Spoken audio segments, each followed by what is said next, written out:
Señores, estamos de vuelta en una nueva mañana. La gente que está en sintonía, les saludamos nuevamente e invitamos a todos ustedes a suscribirse a este canal. Los que están suscritos, compártalo con gente que usted sabe que puede disfrutar de este contenido.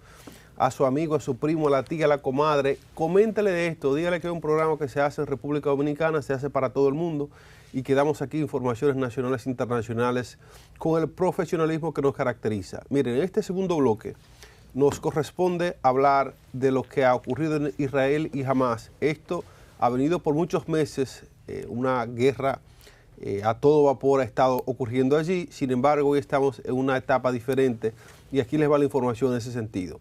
Se habla de que tras 15 meses de infierno, Israel y Hamás reafirmaron un acuerdo de alto al fuego. Esto es una gran cosa.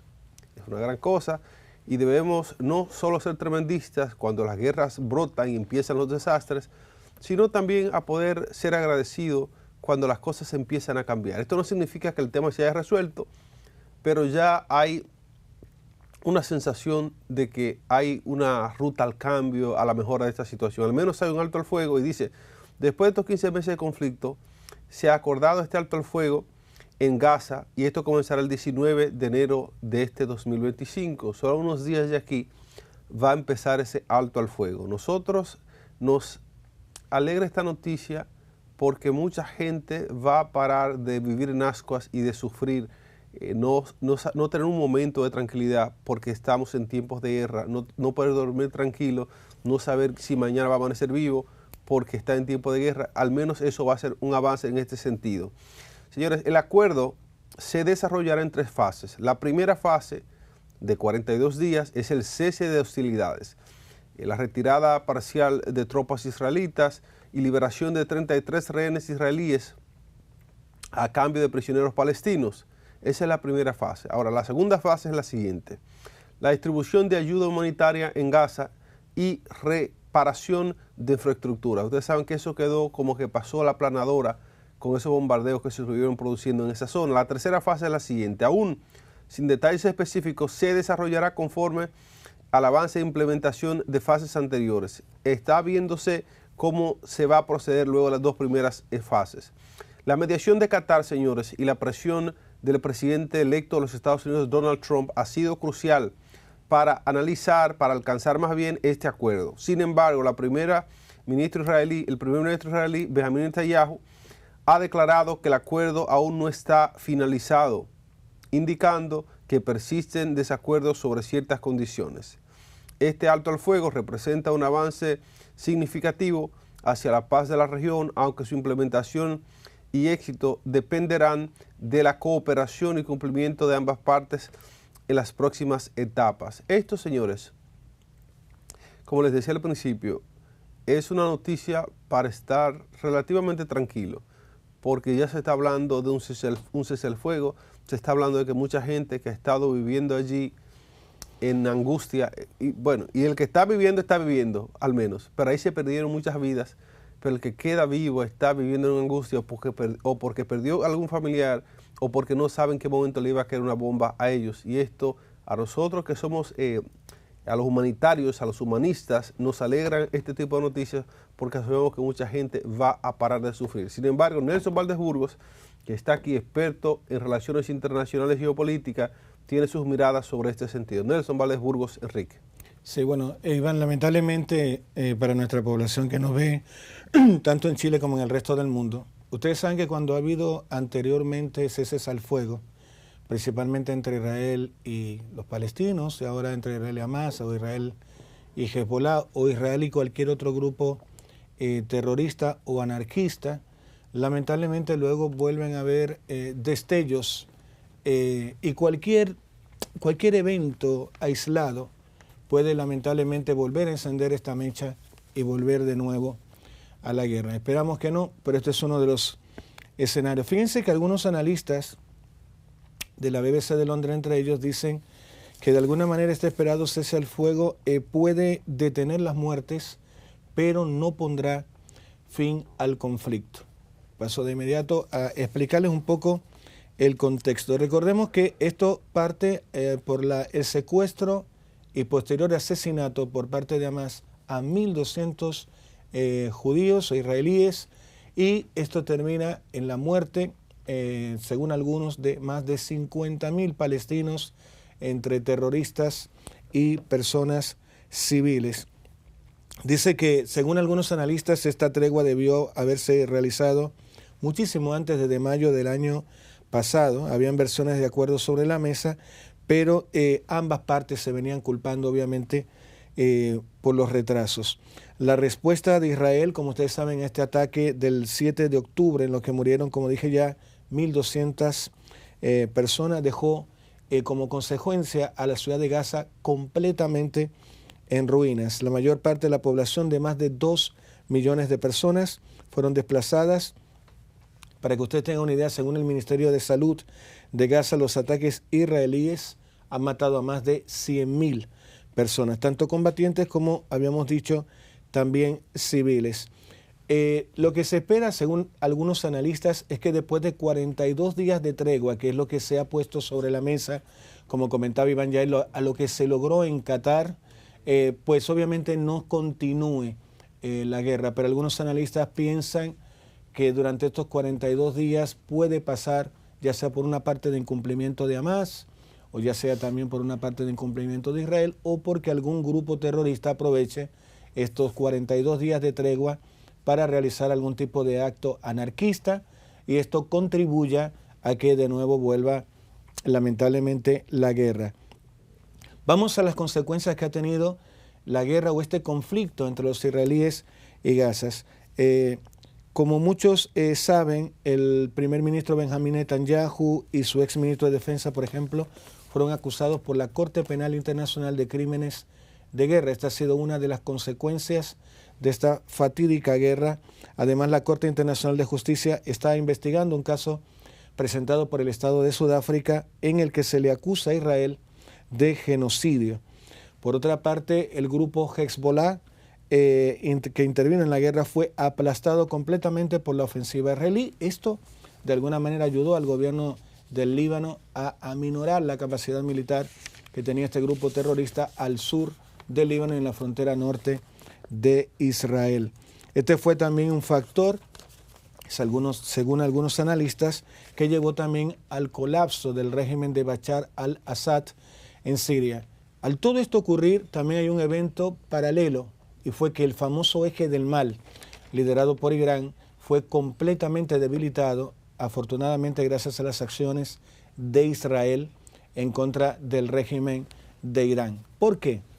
Porque fíjense que cuando Israel empieza con los ataques, o Irán, perdón, empieza con los ataques hacia Israel, creo que en algún momento hubo una cierta esperanza del régimen iraní de decir, bueno, nosotros vamos ahora a acorralar a Israel, con Hezbollah por este lado, los hutíes por la parte del Mar Muerto. Recordemos también que los hutíes empiezan a bloquear todo el transporte marítimo que iba por esa zona para varios mercados europeos, y esto le hizo bastante daño al mercado internacional. Una de las preguntas, por ejemplo, que se hacen algunos analistas es si los hutíes van a respetar este plazo, ¿no verdad?, que ha puesto la tregua de 42 días entre Hamas e Israel. Algunos dicen que sí, otros creen que no, pero creemos todos, obviamente, que Israel está preparado. Pero vamos a volver al caso de Irán. ¿Cómo salió Irán de este conflicto que ya lleva tantos meses, como comentaba mi colega Iván Yael? Pues completamente debilitado. Se notó cuando cayó el régimen de Bashar al-Assad que Irán no puede mantener a los aliados vivos. Cuando hablo de los aliados estamos hablando de Hezbollah en el Líbano y del régimen sirio. No pudieron. Un simple, no digamos un simple, pero un grupo, digamos así, de guerreros o personas que se organizaron entre ellos, o paramilitares, ¿no verdad?, o guerrilleros unidos en Siria, acabaron con un régimen de más de 50 años, porque acuérdense que era el régimen de él y su padre en conjunto. Así que esperamos todos, como decía Iván, desde nuestro punto de vista humanista, que esta tregua perdure, que esta tregua sea aprovechada por ambas partes y que Israel también colabore en la reconstrucción de lo que hoy son despojos de esa ciudad palestina. Y me despido con lo siguiente antes de escuchar a Iván. Creo que como humanidad sí pudimos sacar también algunos otros puntos, ya hablo a nivel global. ¿Sirvió para algo la ONU, Iván? Pues sí, como íbamos diciendo, ¿verdad? Absolutamente para nada. Y entonces fíjense una cosa. ¿Está sirviendo ahora en Venezuela la ONU? Bueno, el principal objetivo de la ONU debió haber sido evitar que hubiera un conflicto regional como el que hubo y de tantas muertes. Lamentablemente lo que sí vimos, y también acaba de comentar Iván, el caso de Venezuela, es la inoperancia, ¿no es verdad?, la falta de utilidad fáctica de estos organismos internacionales en casos de conflicto como el que tenemos actualmente en Rusia y en Israel. Iván Yael. Miren, para quedarnos un ratito ahí en la ONU, para entregar a la ONU tal vez el mensaje que merece recibir de los comunicadores y de la gente que somos habitantes de este planeta, donde la ONU está supuesta a ser la Organización de las Naciones Unidas.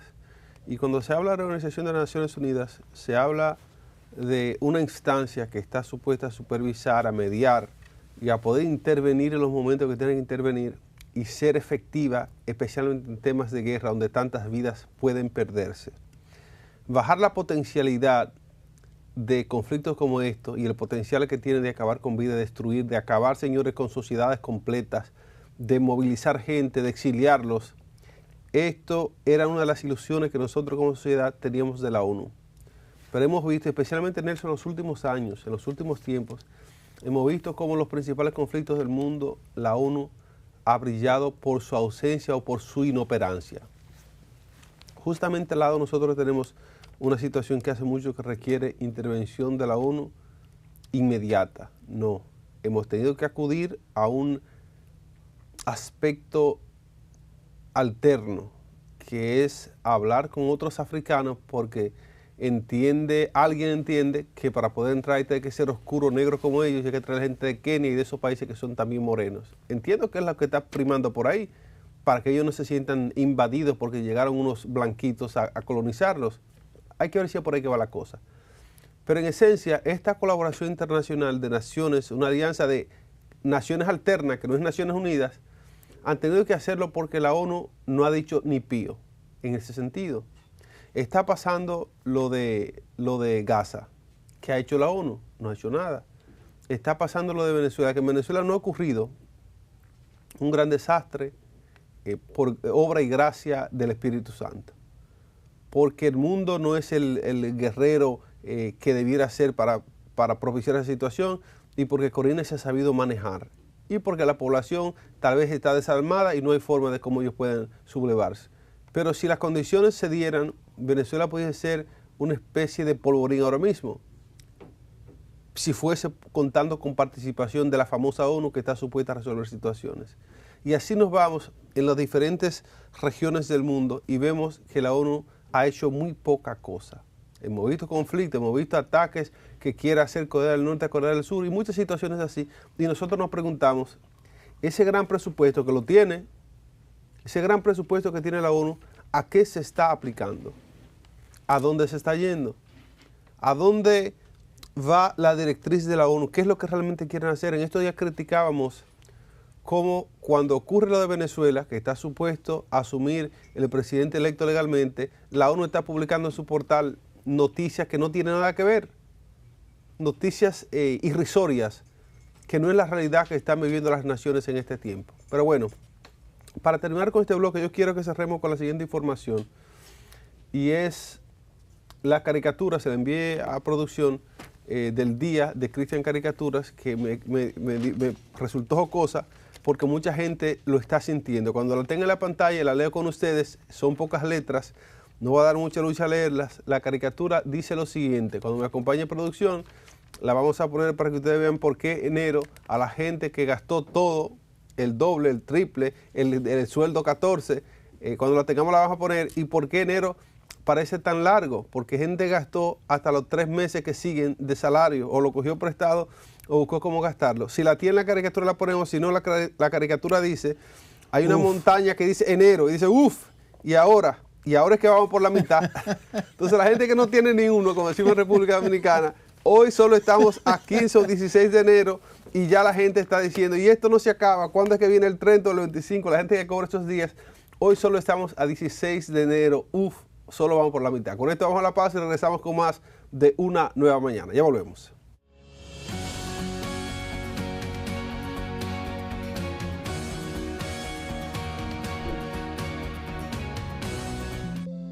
Hemos lanzado el programa